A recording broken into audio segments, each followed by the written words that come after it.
Bonjour Marie-Hélène. Ouais, coucou Caroline. Bon, comme d'habitude, on est content de se revoir et puis on a déjà bien échangé. On a trouvé un thème aujourd'hui. Je pense qu'on est parti pour plusieurs sessions quand même. Il y a de fortes chances. Alors c'est vrai que je pense que c'est quand même quelque chose qu'on a pu partager un petit peu quand même dans nos précédentes vidéos.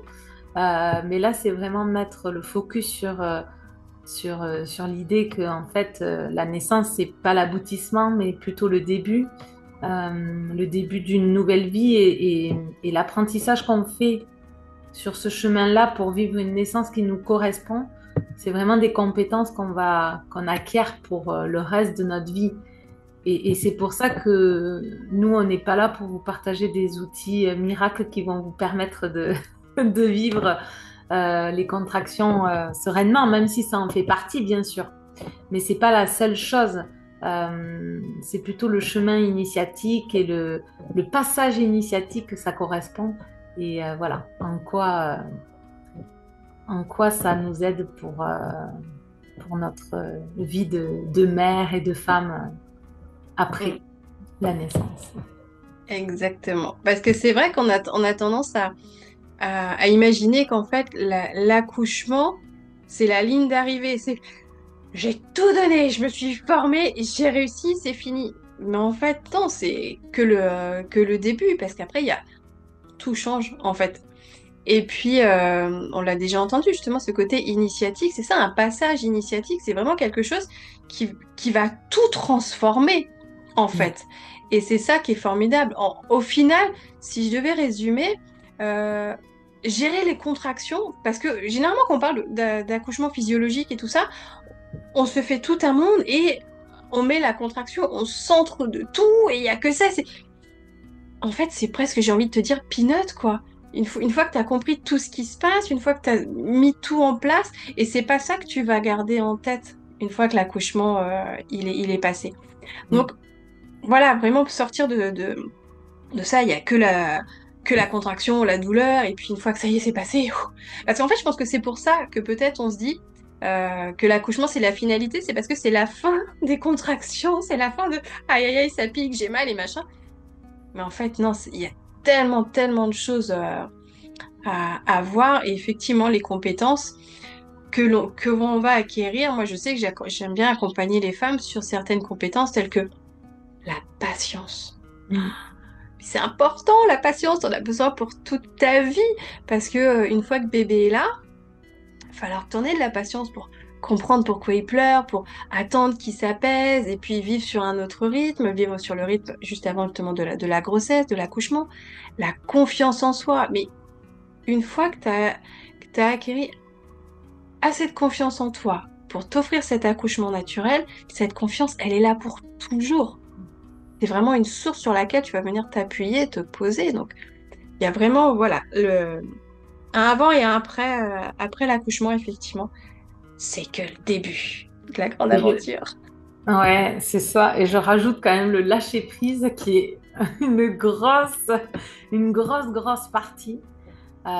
C'est vrai que bon, la confiance, ce que tu as dit, la patience, c'est énorme, mais je pense que le lâcher prise, c'est le troisième gros pilier dont on a besoin dans sa vie pour, euh, pour accompagner nos enfants sans les étouffer, sans les contrôler, sans les diriger vers ce que l'on veut nous et pas ce que eux veulent. Ça, je pense, alors on le voit quand ils sont petits, mais encore plus quand ils sont grands. Mm, ouais. Quand ils grandissent, c'est que, voilà, moi, actuellement, j'accompagne ma grande dans son orientation.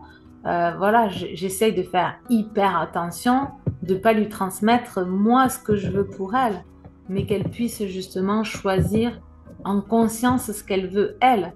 Et, euh, et ça, on le voit à la naissance, en fait.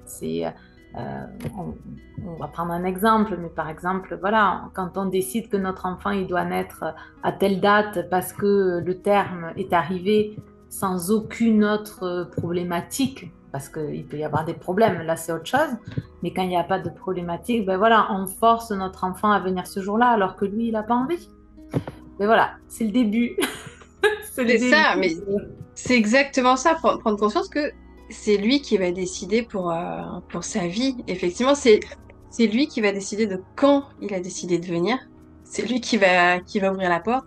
C'est lui qui va décider aussi, mine de rien, de comment il veut naître. Parce que la façon dont il va être placé, la façon dont il va se présenter, ou s'il a ses difficultés à naître, si ça se termine en une césarienne parce que bébé, finalement, il est coincé ou machin, c'est aussi son parcours à lui.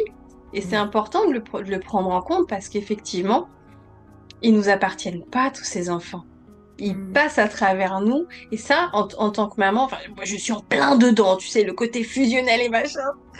C'est très, très compliqué parce qu'effectivement, oui, on leur souhaite le meilleur.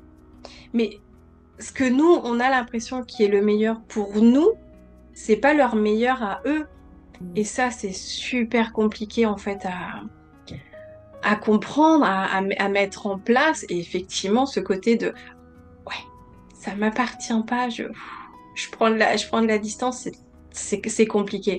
Mais effectivement, ça fait partie de ce qu'on travaille pendant la préparation, c'est accepter ce qui vient de la façon dont ça vient. Oui, je donne le meilleur de moi-même, mais il y a des choses qui m'échappent.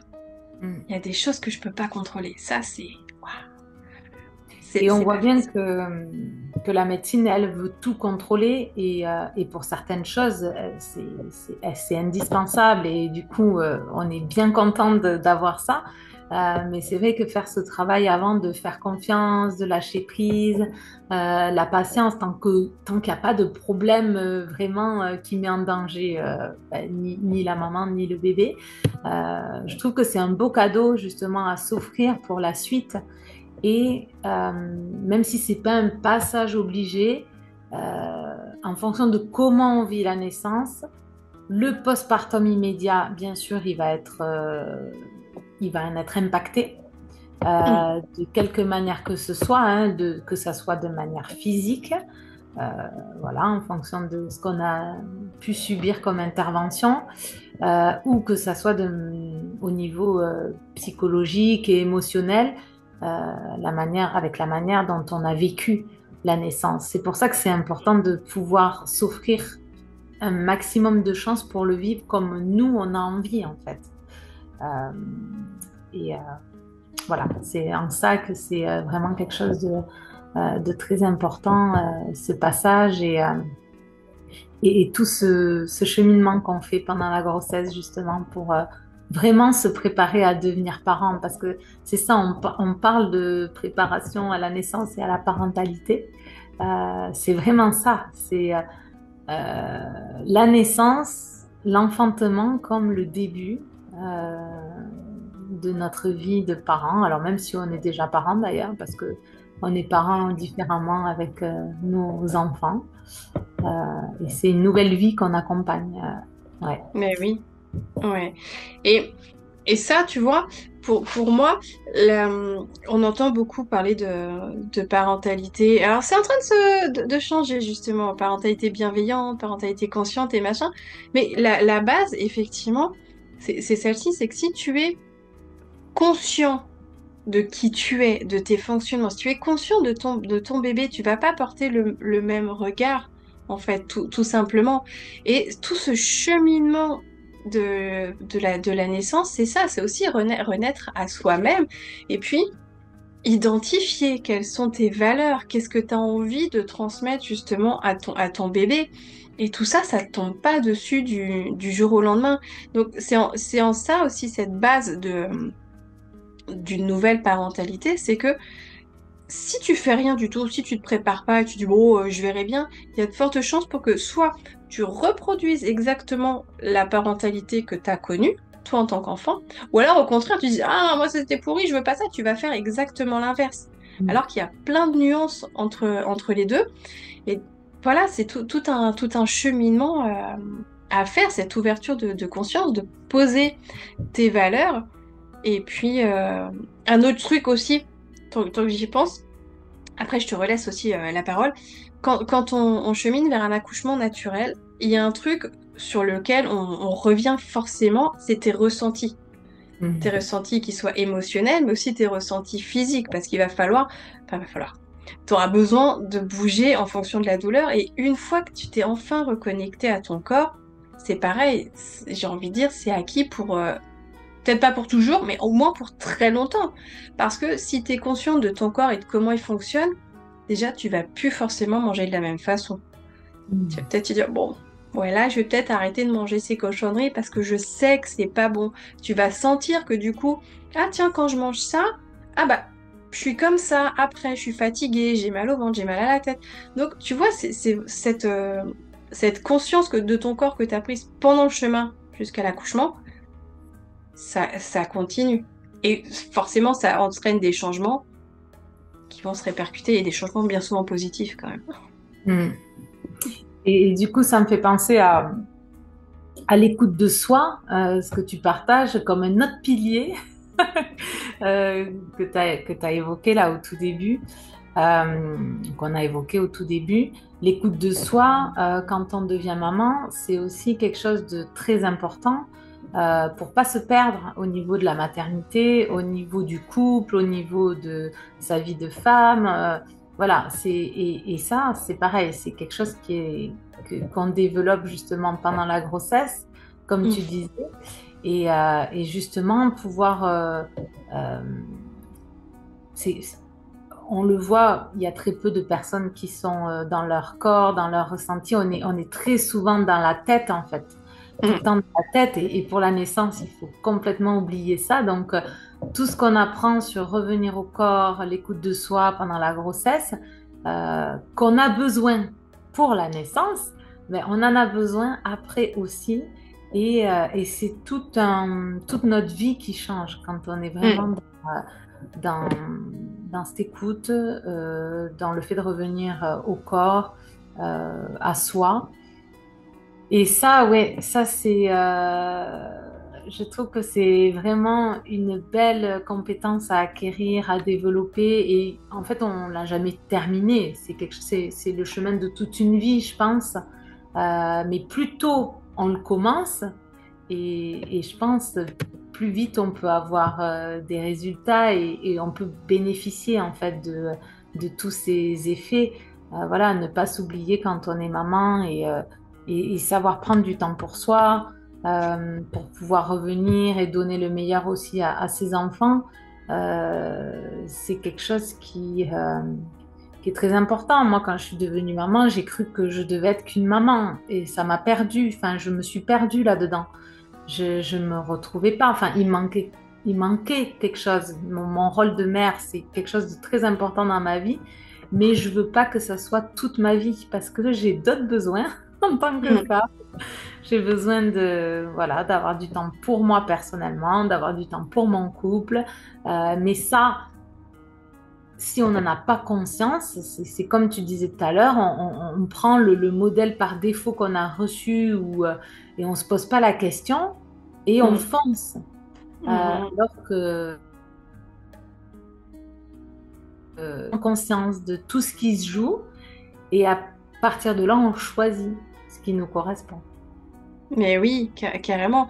Et puis, se laisser porter aussi par ce qui vient, c'est que moi, tu vois, par exemple, j'aurais jamais imaginé être cette maman ultra fusionnelle, ultra... Puisque je travaillais avec les autres des mamans, tu vois, j'étais auxiliaire de puériculture, je voyais les bébés. Donc moi, pour moi, un enfant, c'était limite autonome très tôt, tu vois. Ouais, vas-y, moi je vais au travail, ouais, va à la crèche, va machin. Et en fait, je suis pas du tout comme ça. Donc, c'est rigolo. Et ce que tu disais sur se revenir à soi, revenir à son corps, je pense que ce qui peut être important de mettre en parallèle, c'est qu'à partir du moment où tu retrouves cette écoute, bien souvent ton postpartum déjà se passe bien et ça limite les risques de burn-out. Parce que c'est quelque chose que tu vas pouvoir transposer, tu vois, je peux le dire, on fait une petite parenthèse, en off, on parlait un petit peu de notre côté business en fait, et c'est vrai qu'on a cette faculté justement de se dire, non attends, là ça va pas, là j'ai besoin de souffler. Et j'en aurais très bien pu, tu vois, moi la première, continuer tête baissée, ouais, faut faire, faut publier, faut machin, non, non, non. Mais pourtant, le corps, elle a dit, ouh, te plaît. Écouter ses émotions aussi, donc revenir à soi. Encore une fois, c'est pas que la maternité. Là, voilà, il y a ce parallèle que je peux faire là tout de suite parce qu'on en a discuté tout à l'heure. Mais d'avoir cette conscience que j'ai redéveloppée, bah, je vais pas tomber dans le burn-out. Je sais que, tu vois, je connais mes limites. Tu dis que bon, là, ouais, je peux pousser encore un petit peu. Bon, là, par contre, non. Faut savoir disturb. Et c'est ça aussi, justement, savoir s'écouter, ne pas s'oublier. Et effectivement, même en étant maman, surtout jeune maman, au tout début, on a, comme tu dis, cette envie de s'oublier. Effectivement, on est tellement en amour avec ce bébé. Il y a que nous qui sommes capables de s'occuper de lui, on peut pas déléguer, il faut tout faire. Et non, on n'est pas Wonder Woman, quoi. Donc, faut savoir aussi dire, ben, tiens, là, je passe le relais, j'ai besoin de dormir, j'ai besoin de faire ça. Chérie, tu changes la couche, là, c'est... Mais effectivement, si on s'écoute pas, on va vouloir, ben, en fait, tout cramer. Le burn-out, c'est ça, c'est on a tout cramé, on a vraiment tout donné, et puis au bout d'un moment, il y a plus rien, quoi. Donc, ouais. Mm. Oui, on voit combien nos sociétés sont malades de ça. Je pense qu'on en entend tous les jours, que ce soit professionnel, que ce soit parental, euh, que ça soit juste de notre vie, parce que on a des vies à 100 à l'heure, on ne prend pas le temps de s'écouter, de ralentir, il faut faire. Voilà, je pense qu'on en a vraiment grandement besoin. Donc, c'est vrai que, voilà, je le répète, mais plus on acquiert cette compétence tôt et plus on s'évite, en fait, ben, ce genre de choses. Euh, et on peut le transposer à tous les domaines de sa vie. Mm. Au niveau professionnel aussi, savoir écouter que là, il y a quelque chose qui ne va pas, savoir dire non. Voilà, il y a Savoir tout ça. dire non. Mm. Il y a tout ça qui se joue. Ouais, ouais, Mais ouais. c'est pas dire non et pour être dans l'esprit de contradiction. On est d'accord, oui, c'est ce nom qui vient du cœur, ce nom qui est juste et de respect de soi, ah oui, énormément, oui, ouais, Ouais. Le ça. non qui nous fait nous respecter, en fait. Et ça, c'est précieux. C'est très précieux parce que ça nous guide vraiment dans nos vies pour justement avoir une vie qui nous permet de nous épanouir. Et quand on est toujours dans le faire plaisir à l'autre et s'oublier soi, ben on vit une vie par procuration et puis on s'oublie complètement et puis on arrive à la fin de nos jours en se disant ben j'ai pas vécu ce que j'aurais voulu vivre, je me suis sacrifiée pour les autres et si c'est quelque chose qui nous correspond, pourquoi pas? Moi, c'est pas ma vision des choses et j'ai vraiment envie de transmettre ça aussi. C'est pas parce qu'on devient maman qu'on est obligé que d'être une maman et de se sacrifier. Même si je pense qu'il y a le début de la maternité où, bien sûr, quand on est fusionnel, quand l'enfant est encore dans notre ventre, on est fusionnel et en postpartum, il y a besoin de ça aussi. On en a besoin, je pense que ce soit la maman ou le bébé. Euh, et justement, plus on est aussi proche de son enfant en postpartum, j'en profite pour en parler. Parce que ça, c'est aussi des injonctions qu'on entend. Ah, t'es trop sur ton bébé, t'es trop ci, t'es trop là. Mais en fait, c'est des besoins pour justement que l'enfant puisse aller après dans le monde de manière sécurisée. En fait, il se sentira, il sait qu'il a son point d'attache, alors que ça soit la maman ou le papa, ou les deux d'ailleurs, ou la famille élargie. C'est encore mieux quand on peut compter aussi sur d'autres personnes. Mais voilà, ça fait partie des besoins pour pouvoir grandir sereinement aussi. Donc, ouais, ça, je trouve que c'est important aussi à avoir en tête. Mm.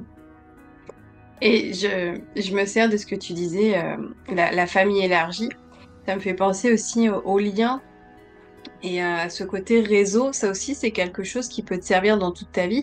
C'est que, en tout cas, moi je sais que j'aime bien dire aux femmes que c'est important qu'elles arrivent à être entourées.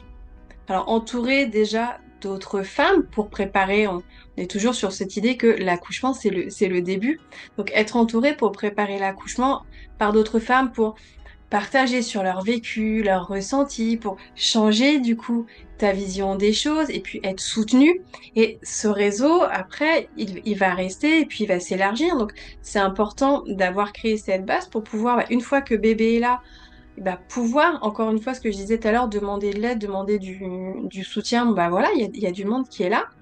Et ça aussi, cette capacité à créer du lien, à créer du réseau, tu peux t'en servir dans tous les domaines de ta vie et pour toujours, c'est une compétence importante de savoir créer du lien. C'est pas toujours évident, il y a des fois on est timide, on n'ose pas demander, on n'ose pas déranger. Et ben là, t'as une compétence nouvelle, tu vas t'en servir aussi. Encore une fois, pareil, pour le boulot, bah tiens, là en fait, je sais pas faire ça. Oui, mais mon collègue de bureau, lui, il est bon sur tel domaine. Et ben voilà, tu vas pouvoir apprendre à coopérer. Donc, encore une compétence qu'on travaille pour l'accouchement, mais qui te sert pour toute ta vie et dans tous les domaines, en fait, de ton quotidien.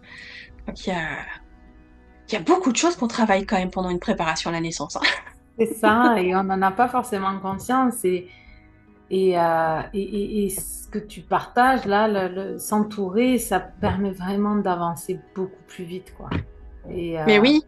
Mm. et de pas perdre de temps. Alors, bon, c'est vrai qu'on est toujours là-dedans, dans vite, faire, machin, mais c'est vrai il y a des choses, si on peut gagner du temps, si on peut gagner en erreurs évitées, ben, c'est franchement, c'est bénéfique. Enfin, c'est tout bénéfique. Il n'y a pas de, il y a pas d'inconvénient à ça, en fait. Bah non, parce que tu gagnes en temps, effectivement, tu gagnes en énergie aussi, parce que t'as pas à vivre la frustration, la colère, l'échec. Tu gagnes aussi financièrement, parce que ça t'évite certains pièges. Je pense en parentalité, tu vois, l'achat de trucs inutiles, au final, qui sont très bien packagés, hein, le marketing est très très fort, mais ils te font acheter des trucs, au final, t'en as pas forcément besoin.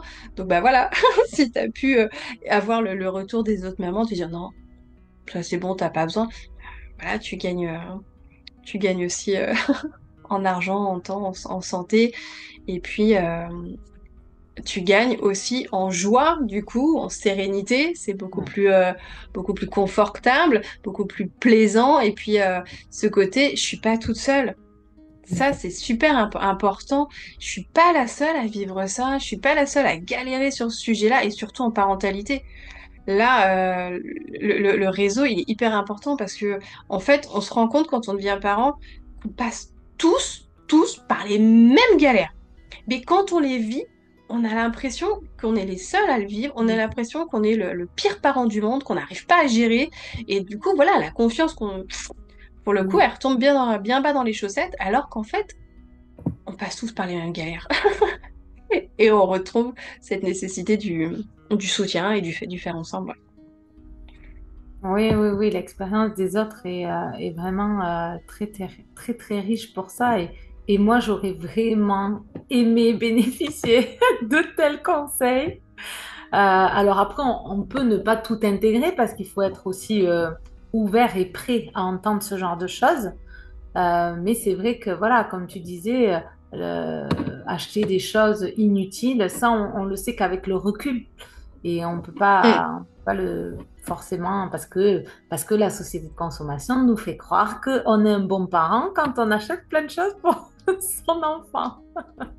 C'est ça. Donc, ouais, aller déconstruire tout ça aussi, c'est vraiment un beau cadeau. Et en plus, on fait des économies. C'est clair. Ce qui est pas négligeable en ce moment.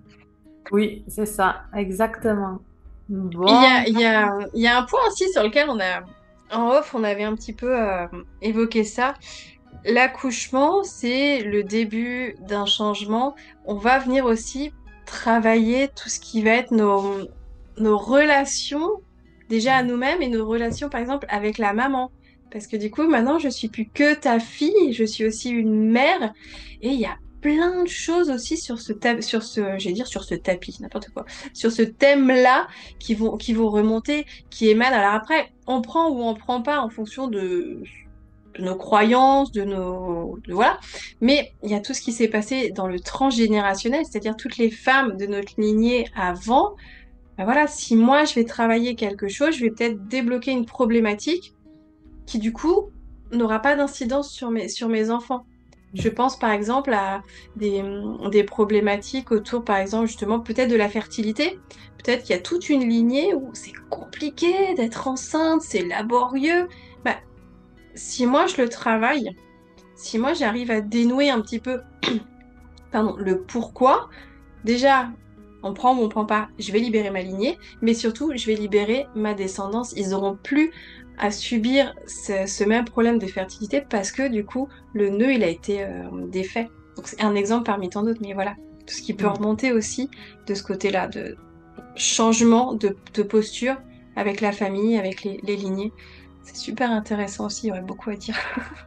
Oui, et du coup, j'ai envie Parce que quand tu as commencé à parler de ça, il me venait quelque chose, je pensais que c'était ça que tu allais parler, que c'était ça que tu allais évoquer. Et en fait, c'est aussi savoir de qui on s'entoure et de pouvoir trier peut-être les personnes Mm. avec qui nous soutiennent. Alors, on n'est peut-être pas obligé de toujours couper les ponts définitivement. C'est pas forcément l'objet, mais peut-être de s'éloigner, voilà, plus ou moins de certaines personnes qui nous soutiennent pas en fait dans nos décisions, dans nos choix et qui veulent contrôler. On en revient. Parce qu'ils pensent que leur manière de penser c'est la bonne et la meilleure pour tout le monde, alors qu'en fait on a tous des envies qui Mm. peuvent être différentes. Et moi, la maternité, ça a été clairement ça. Moi, j'ai vraiment fait le tri dans des personnes qui ne me soutenaient pas euh, et dont j'avais pas besoin en fait. On n'a pas besoin de ça, on n'a pas besoin de se rajouter des contraintes.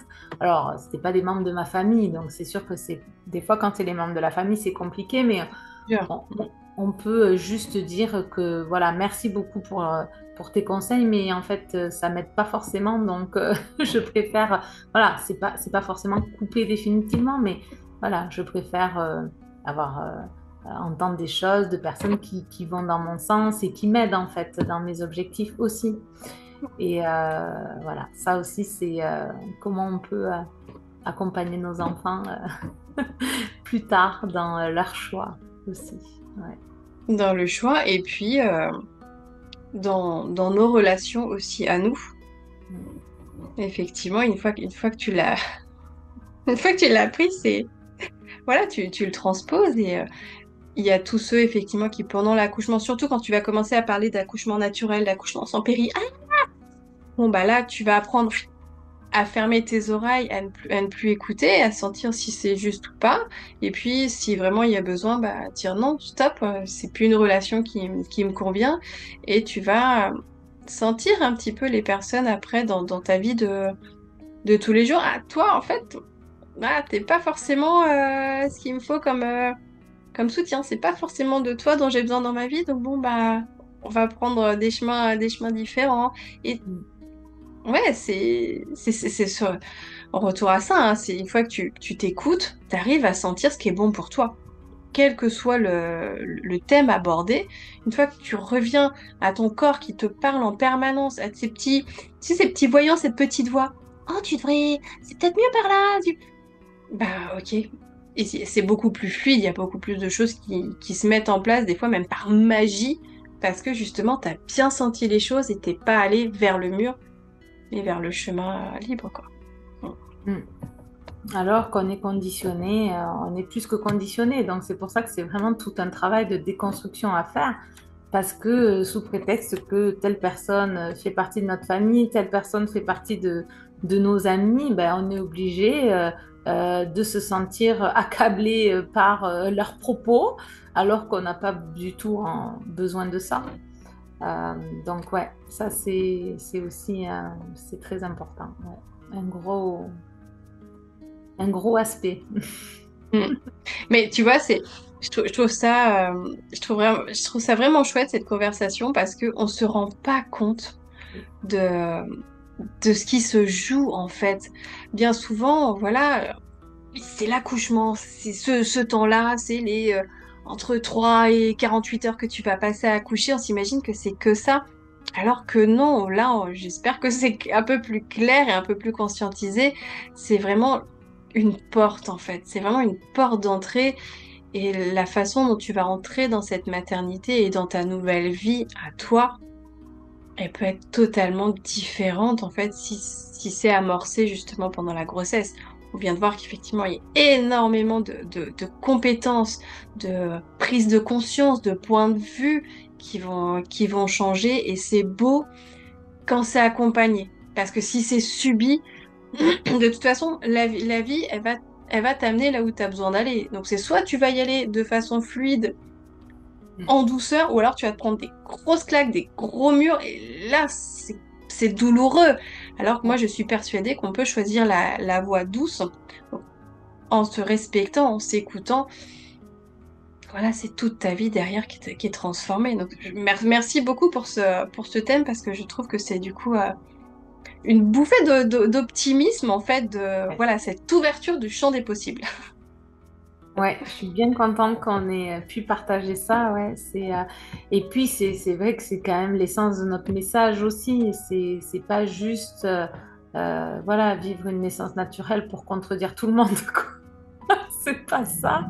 Euh, c'est vraiment ouais, aller au bout de ses choix dans tous les domaines de sa vie. Et bon, la parentalité, quand on choisit d'être parent, ben, ça en fait partie. Et c'est un bel outil, un beau passage qui nous permet d'avancer vers nos choix de vie en général. Mm. Mm, mm. Eh bien, écoute, je pense que nous avons les mots de la fin. Je suis Ouais. ravie parce que du coup, voilà, on a bien conclu là. On n'a pas besoin d'en rajouter. Tout est dit. On a un beau parcours à faire et vraiment cette image, voilà, de la porte qui s'ouvre.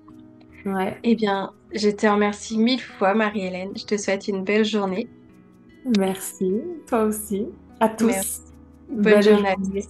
À très Et on se vite. voit bientôt. Bye bye. Au revoir.